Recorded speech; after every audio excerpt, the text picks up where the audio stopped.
కోటాకు కాటు బీసీలకు పోటు రిజర్వేషన్లపై మాట తప్పిన కాంగ్రెస్ స్థానికంలో ఇచ్చింది 17.8%. 42% కల్పిస్తామని ఇన్నాళ్ళు ఆశలు నేడు ఉన్న కోటాలోనే 10% కోట. రైట్, దీని మీద మాట్లాడదాం. కొంతమంది నిజంగానే మేధావులు ఉన్నటువంటి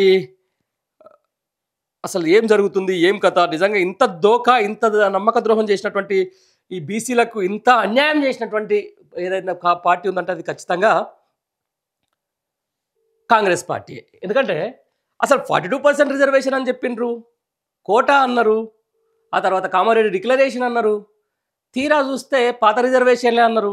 ఆ పాత రిజర్వేషన్ల ప్రకారం ఏం చేయాలి, కనీసం 24% కూడా రావాలి, అది కూడా పక్కన పెట్టేసి ఈరోజు 17% నమోదైనటువంటి పరిస్థితి. దీంతో మనతో మాట్లాడేందుకు మాజీ sports authority chairman doctor Anjaneya Goud మనతో ఉన్నారు. ఆయన అడిగి తెలుసుకుందాం అసలు నిజంగా బీసీలకు ఎంత దోకా జరుగుతుంది, ఎంత మోసం జరుగుతుంది.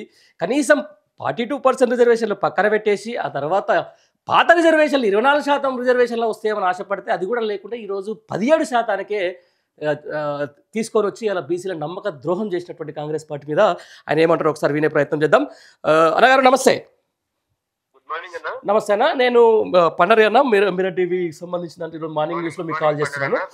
రైట్ అన్న, మొత్తానికైతే ఏదేమైనా కూడా ఏమంటుంది, కొండంత రాగం తీసి లొల్లయి పాట అన్నట్టుగా మొత్తం బీసీల జీవితాలు మార్చేస్తాం, 42% రిజర్వేషన్లు ఇచ్చేసి మీ స్థానికంగా మీరు అద్భుతంగా మీకు ఏమంటారు దాన్ని ప్రజాప్రతినిధులు చేస్తామని చెప్పినటువంటి కాంగ్రెస్ పార్టీ అసలు రిజర్వేషన్లు కాకపోగా దాంట్లో కూడా 5% కోత పెట్టేసి ఈరోజు 17% ఏదో ఇచ్చేసినట్టు తెలుస్తుంది అన్న. దీన్ని ఎట్లా చూస్తారు, అసలు ఏంది, ఏం జరుగుతుందంటే ఏం చెప్తారు?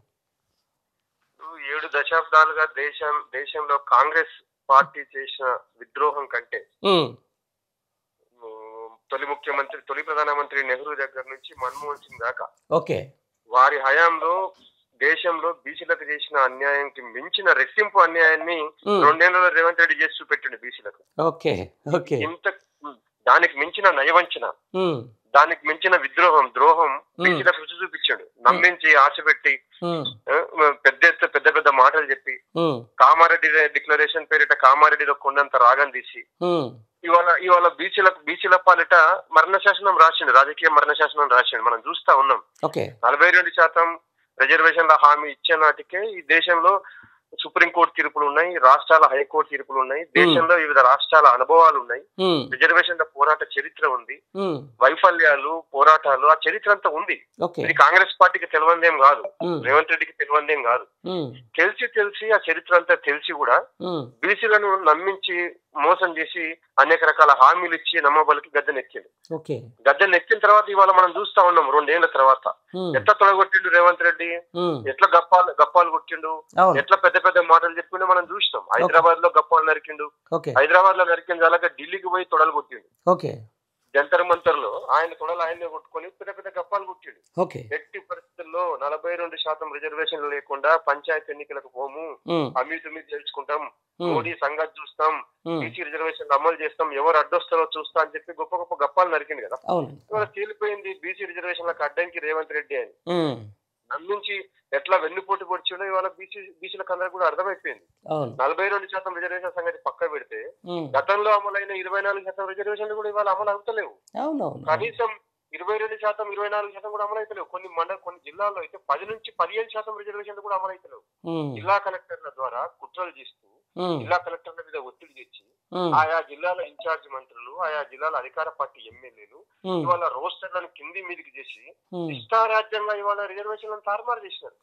వాళ్ళకు అనుకూలమైన గ్రామాల్లో ఒక రకంగా, అనుకూలంగా లేని గ్రామాల్లో మరో రకంగా, కనీసం ఏ విధమైన జనాభా లెక్కలను కూడా ప్రామాణికంగా తీసుకోకుండా వాళ్ళు వాళ్ళ రిజర్వేషన్ ఫిక్స్ చేశారు. ఎంత గందరగోళం పంచాయతీ ఎలక్షన్స్ లో. ఆంజనేయ గౌడ్ గారు, ఇప్పుడు దీనికి సంబంధించిన దాని మీద కులగణన అనేది దేశానికి రోల్ మోడల్ తెలంగాణలో అని చెప్పేసి అక్కడ రాహుల్ గాంధీ అంటున్నారు. దాదాపు 165 కోట్లకు పైగా ఖర్చు పెట్టేసి వీళ్ళు కులగణన చేసినామని చెప్పేసి కూడా లెక్కలు చూపించారు. ఈ లెక్క ప్రకారం అసలు కులగణనకు సంబంధించిన దాంట్లో ఒక లెక్కలే కరెక్ట్ లేదు, అసలు ఆ కులగణన అనేది ఒక బూటకం అని చెప్పేసి చాలా మంది అంటారు. దీని మీద మీరేమంటారు? ఎందుకంటే మీరు కూడా ఒక బీసీ కమిషన్ మెంబర్గా పనిచేసిన వ్యక్తి కాబట్టి 165 కోట్లతో చేసినటువంటి ఈరోజు కులగణనకు సంబంధించి తేల్చింది ఏంది? అసలు ఈ 17% అనేది బీసీలకు ఏ లెక్కలక? అది రోల్ మోడల్ కాదు పంజర్ గారు, రోత మోడల్. అది గోల్మాల్ మోడల్ రేవంత్ రెడ్డికి సిగ్గు లేకున్నా రాహుల్ గాంధీకి సిగ్గు ఉండాలి కదా. రేవంత్ రెడ్డి చెప్పిన ప్రతిదాన్ని నమ్మి దేశం చెవులో పూలు పెట్టే ప్రయత్నం, ఈయన తెలంగాణ చెవులో పూలు పెడితే రాహుల్ గాంధీ దేశ ప్రజల చెవులో పూలు పెట్టే ప్రయత్నం చేస్తా ఉన్నాడు. సిగ్గు ఉండాలి కదా. అది కులగణన ఎట్లా? కులగణనకు కనీసం ఒక చట్టం చేసిందా? ఒక గెజిట్ ఉందా కులగణన చేయడానికి? ఏ విధంగా ఒక నోటిఫికేషన్ ఇచ్చిందా? గైడ్ లైన్స్ ఉన్నాయా? ఏవీ లేవు. ఒక జీవో ఇచ్చి అశాస్త్రీయంగా ప్లానింగ్ డిపార్ట్మెంట్ ద్వారా అశాస్త్రీయమైన సర్వే జరిపించి కులాల లెక్కలు తారుమారు చేసి ఆ సేకరించిన కులాల లెక్కలు కూడా అసెంబ్లీలో టేబుల్ చేయకుండా, శాసన మండలిలో టేబుల్ చేయకుండా, ప్రజల ముందు ఆయా కులాల వివరాలు, సమగ్ర వివరాలు వెల్లడించకుండా ఎవరు చూశారు? మీరు చూసారా లెక్కలు? ఎవరికైనా తెలుసా ఏ కులం లెక్కలు ఎన్నున్నాయని వెల్లడించిందా? ఏ కులంలో ఎంత సామాజిక వెనుకబడతనం ఉంది, ఎంత విద్యాపరమైన వెనుకబడతనం ఉంది, ఎంత రాజకీయ పరమైన వెనుకబడతనం ఉందో వాళ్ళు ఎక్కడైనా చెప్పే ప్రయత్నం చేసిందా? రాజ్యాంగ కులాల లెక్కల్లో కుట్రలు చేసి కొన్ని కులాల లెక్కలు పెంచి కొన్ని కులాల లెక్కలు తగ్గించి బీసీ కులాల లెక్కలు తగ్గించి ఎంత గందరగోళం క్రియేట్ చేసిందో మనం చూసినాం కదా. అవి అవి అవి అవి సైంటిఫిక్ సెన్సెస్ ఎట్లా అవుతాయి? అవి శాస్త్రీయమైన కులాల లెక్కలు ఎట్లయితాయి? కులగణనలోనే కుట్రలు చేసినాడు. కమిషన్ల నియామకంలోనే అనేక రకాలైన కుట్రలకు రేవంత్ రెడ్డి ప్రభుత్వం పాల్పడింది. అవన్నీ కూడా పలు సందర్భాల్లో మేము చెప్పినాం. బీసీ కమిషన్ డెడికేటెడ్ కమిషన్ గా నియమించి కుట్ర ఎట్లా చేసినాడు, దాన్ని తప్పుపట్టిన తర్వాత బీఆర్ఎస్ పార్టీ పక్షాన ఆ కుట్రను ఎక్స్పోజ్ చేసిన తర్వాత అనివార్య పరిస్థితుల్లో మళ్ళీ డెడికేటెడ్ కమిషన్ ఎట్లా చేసినాడు, చేసిన డెడికేటెడ్ కమిషన్ ను ఎట్లా డెత్ కమిషన్ గా మార్చినాడు, దాన్ని తీసుకపోయి ఎట్లా సంక్షేమ భవనంలో పడేసి ఏకసభ్య కమిషన్ వేసి ఆయనకు నిధులు విధులు ఇవ్వకుండా ఎట్లా డెడికేటెడ్ కమిషన్ నిర్వీర్యం చేసిండు. దాని తర్వాత అదే డెడికేటెడ్ కమిషన్ తోని మళ్ళా ఎట్లా విద్యా ఉద్యోగాల పేరిట ఏకసభ్య కమిషన్ అని ఎట్లా రిపోర్ట్ తీసుకున్నాడు. ఇట్లా గందరగోళం చేసింది కదా పండరి గారు. గందరగోళం, జీవోలతో గందరగోళం, ఆర్డినెన్స్ లతో గందరగోళం.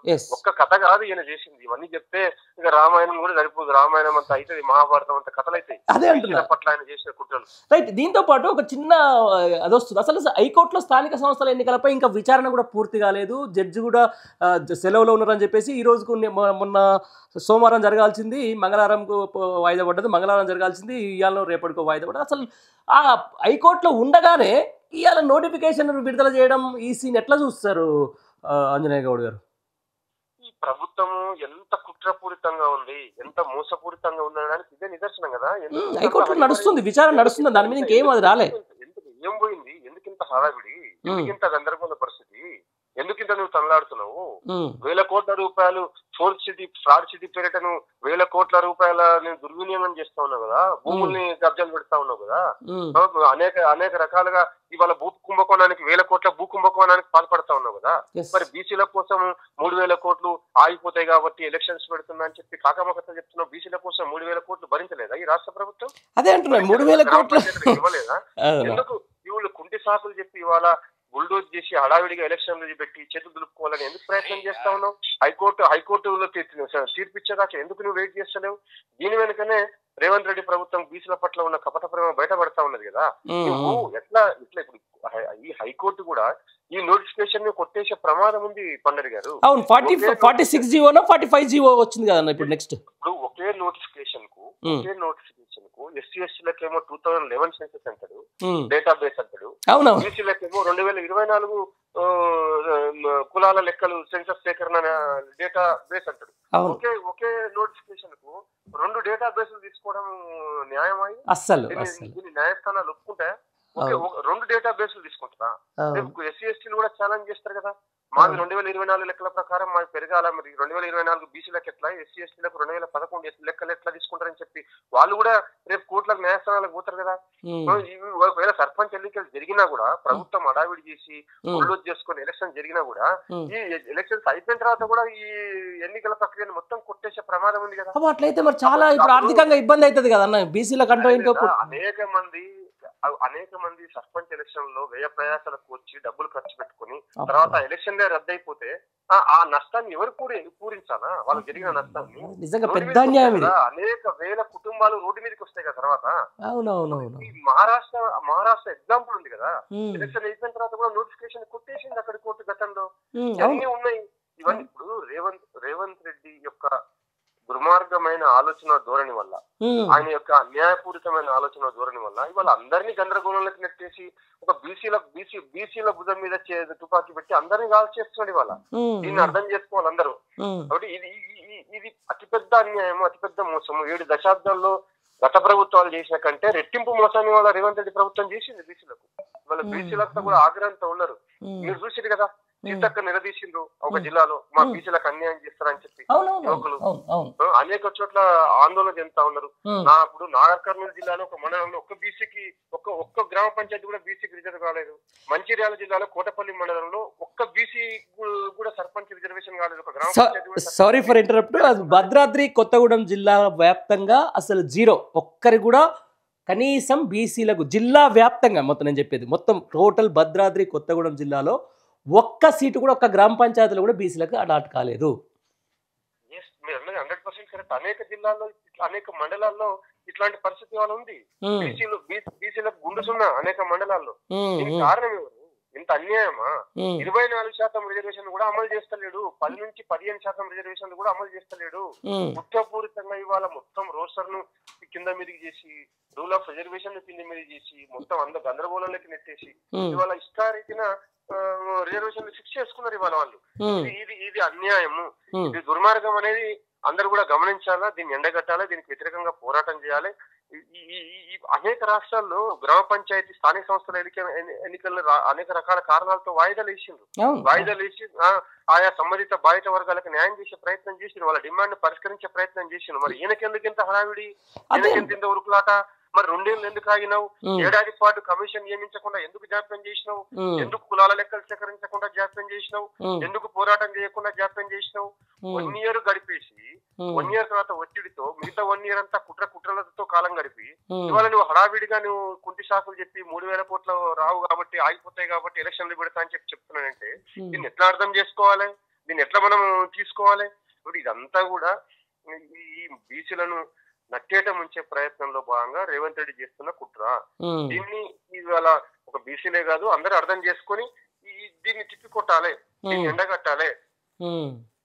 అదే అండి, ఫైనల్గా ఇప్పుడు హైకోర్టు తీర్పు రేపొద్దున స్థానిక సంస్థల ఎలక్షన్ల మీద ప్రభుత్వానికి వ్యతిరేకంగానో లేకపోతే వీళ్ళు అంటే పాత రిజర్వేషన్లు కాకుండానో ఇప్పుడు అసలు తగ్గడమో లేకపోతే పెరగడమో అని చెప్పేసి ఒక తీర్పు వచ్చింది అనుకోండి, ఎండ్ ఆఫ్ ద డే ఏం జరగబోతుంది? వాళ్ళ ఎలక్షన్స్ జరిగినాయి, ఇప్పుడు ఆల్రెడీ నోటిఫికేషన్లు వచ్చింది, 11వ తారీఖు అంటారు, 14వ తారీఖు 17వ తారీఖు ఎలక్షన్లు కూడా అని చెప్తా ఉన్నారు. ఆ డేట్లు కూడా కన్ఫర్మ్ అయింది. అంటే ఈ ఎలక్షన్లు అంతా అయిపోయిన తర్వాత అప్పుడు ఇప్పుడు హైకోర్టు నుంచి ఒక తీర్పు ఏదన్నా ఒక అనూహ్యమైన తీర్పు వస్తే నిజంగా ఏంది పరిస్థితి? మళ్ళీ ఎట్లా జరగబోతుంది ఆ ప్రక్రియ అంతా? వచ్చే ప్రమాదం దాంతో ఏమైతుంది? సర్పంచులుగా పోటీ చేసిన వాళ్ళు, వార్డు మెంబర్లుగా పోటీ చేసిన వాళ్ళు లక్షలాది రూపాయలు ఖర్చు పెట్టుకుంటారు, అనేక రకాల వ్యయ ప్రయాసాలు కోరుస్తారు, గ్రామాల్లో గందరగోళం నెలకొంటది. వాళ్ళందరూ కూడా అప్లపాలు అవుతారు కదా, మళ్ళీ వాళ్ళు అవన్నీ రద్దు అయిపోతారు. రేపు వాళ్ళందరూ కూడా అప్లపాలు అయిపోతారు. 2కి చెడ్డ రేవడైతారు కదా, ఇట్లా పదవి పోతుంది, ఆర్థికంగా దెబ్బతింటారు, సామాజికంగా కూడా నవ్వుల పాలవుతారు, గ్రామాల్లో అవమానాల పాలవుతారు. ఇవన్నిటికీ ఎవడు బాధ్యుడు? ఆయా కుటుంబాలు రోడ్ల పాలైతే కదా. రేపు అనేక మంది సర్పంచులుగా పోటీ చేసిన వాళ్ళు, ఓడిన వాళ్ళు, గెలిచిన వాళ్ళు ఆత్మహత్యలు చేసుకునే ప్రమాదం ఉంది కదా ఈయన చేస్తున్న దుర్మార్గమైన పని వల్ల, కుట్ర వల్ల, కుట్రపూరితమైన వైఖరి వల్ల. ఇది ఎవరిని ఇంతగానో గ్రామాలని ఎందుకు గోసపుచ్చాలా? ఇంతగా గ్రామాలని ఎందుకు నువ్వు వాళ్ళ ఉసురు తీసుకునే ప్రయత్నం చేస్తా ఉన్నాడు? ఈయన అపరిపక్వత వల్ల, ఈయన కుట్రబుద్ధి వల్ల, కుర్చబుద్ధి వల్ల, మోసపూరిత వైఖరి వల్ల అందరినీ వాళ్ళ ప్రమాదంలోకి నెట్టేస్తా ఉన్నాడు. ఇది చాలా దుర్మార్గము, నీచత్వం, ఇది పాలన నీచత్వం. ఇది చాలా అసహ్యం కలుగుతా ఉన్నది. ప్రభుత్వం చేస్తున్న పనులు, ఈ ప్రభుత్వం చేస్తున్న చేష్టలు చూస్తా ఉంటే అసహ్యం కలుగుతా ఉన్నది. రైట్ అండి, రైట్ అంజనేయులు గౌడ్ గారు, థ్యాంక్ యూ వెరీ మచ్ మీ అమూల్యమైన సమయం ఇచ్చినందుకు.